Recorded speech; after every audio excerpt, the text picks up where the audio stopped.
ലോകത്തിലെ 3 സമ്പന്നരായ വ്യക്തികളെ ഒരു വ്യക്തി സമീപിച്ച് അവരുടെ ക്ഷേമ അന്വേഷണം നടത്തി.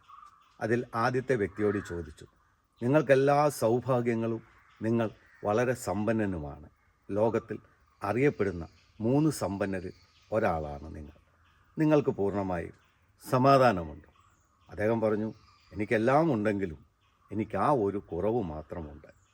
രണ്ടാമത്തെ വ്യക്തിയെ സമീപിച്ചു. അദ്ദേഹത്തോടും ഇതേ ചോദ്യം ആവർത്തിച്ചു. നിങ്ങൾക്കെല്ലാ സൗഭാഗ്യങ്ങളും, ലോകത്തിലെ 3 സമ്പന്നരിൽ ഒരാളാണ് നിങ്ങൾ ഭൂമിയിൽ സന്തോഷത്തോടെയും സമാധാനത്തോടെയുമാണോ ജീവിക്കുന്നത്? അദ്ദേഹം പറഞ്ഞു, ഞാൻ പൂർണ്ണമായ സമാധാനമുള്ളവനല്ല, എല്ലാം ഉണ്ടെങ്കിലും. അദ്ദേഹം വീണ്ടും മൂന്നാമത്തെ വ്യക്തിയുടെ അടുത്ത് ചെന്നു. അദ്ദേഹത്തോടും ഇതേ ചോദ്യം ചോദിച്ചു. നിങ്ങൾക്കെല്ലാ സൗഭാഗ്യങ്ങളും, നിങ്ങൾ വളരെ സമ്പന്നനുമാണ്, ലോകത്തിലെ 3 സമ്പന്നരിൽ ഒരാളാണ് നിങ്ങൾ പൂർണ്ണമായും സമാധാനമുള്ളവനാണ്? അദ്ദേഹം പറഞ്ഞു, അതെ, ഞാൻ പൂർണ്ണമായും സന്തോഷവും സമാധാനമുള്ളവനാണ്. കാരണം എനിക്ക് അത്രയേറെ സമ്പത്തുണ്ട്, ആഡംബര കാറുകളുണ്ട്, ആഡംബര ഭവനങ്ങളുണ്ട്, എനിക്കില്ലാത്തതായി ഈ പ്രപഞ്ചത്തിൽ ഒന്നും തന്നെയില്ല. അങ്ങനെ അദ്ദേഹത്തിൽ നിന്നും മറുപടി കേട്ട് തിരിച്ചുപോയി. ഏതാനും മാസങ്ങൾ കഴിഞ്ഞപ്പോൾ ഈ മൂന്നാമത് സമാധാനമുണ്ട് എന്ന് പറഞ്ഞ വ്യക്തി ആത്മഹത്യ ചെയ്തു എന്ന് ഒരു പത്രവാർത്തയും TV വാർത്തയും ലോകമെമ്പാടും പ്രചരിച്ചു.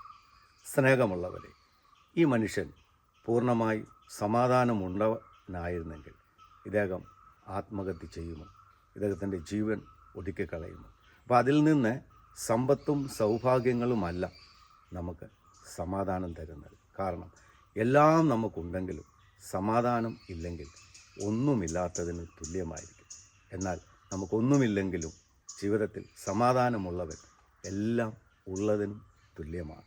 ഒരിക്കൽ യേശുവിൻ്റെ അടുത്ത് ഒരു ധനികനായ മനുഷ്യൻ ചെന്നിട്ട് യേശുവിനോട് ചോദിക്കുന്നുണ്ട്, നിത്യജീവൻ പ്രാപിക്കാൻ ഞാൻ എന്ത് ചെയ്യണം?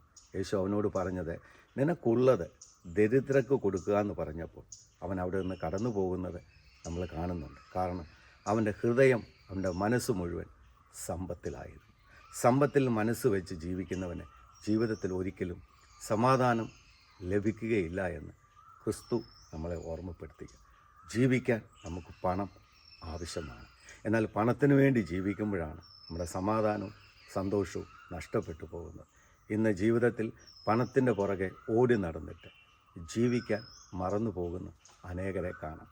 കുടുംബം നോക്കാൻ സാധിക്കത്തില്ല, കുഞ്ഞുങ്ങളുടെ കൂടെ ജീവിതം പങ്കുവെക്കാൻ സാധിക്കത്തില്ല, സുഹൃത്തുക്കളുടെ കൂടെയോ ബന്ധുമിത്രാദികളുടെ കൂടെയോ അല്പസമയം ജീവിതം മാറ്റിവെച്ച് പങ്കുവെച്ച് സന്തോഷം പങ്കുവെക്കാൻ അവർക്കൊരിക്കലും സാധിക്കത്തില്ല. സമ്പത്തിൻ്റെ പുറകെ ഓടി നടന്നിട്ട് പലപ്പോഴും അവർക്ക് നഷ്ടപ്പെടുന്നത് ബന്ധങ്ങളും ബന്ധുക്കളും സന്തോഷവുമായിരിക്കും. അങ്ങനെയുള്ളവരുടെ ജീവിതത്തിൽ പണമാണ് അവർക്ക് വലുത്, സമാധാനം അവർക്ക് ഒരിക്കലും ലഭിച്ചു കാണുകയില്ല. അപ്പോൾ ജീവിക്കാൻ നമുക്ക് പണം ആവശ്യമാണ്. പണത്തിന് വേണ്ടി ജീവിച്ചാൽ നമ്മൾ ജീവിക്കാൻ മറന്നു പോകും.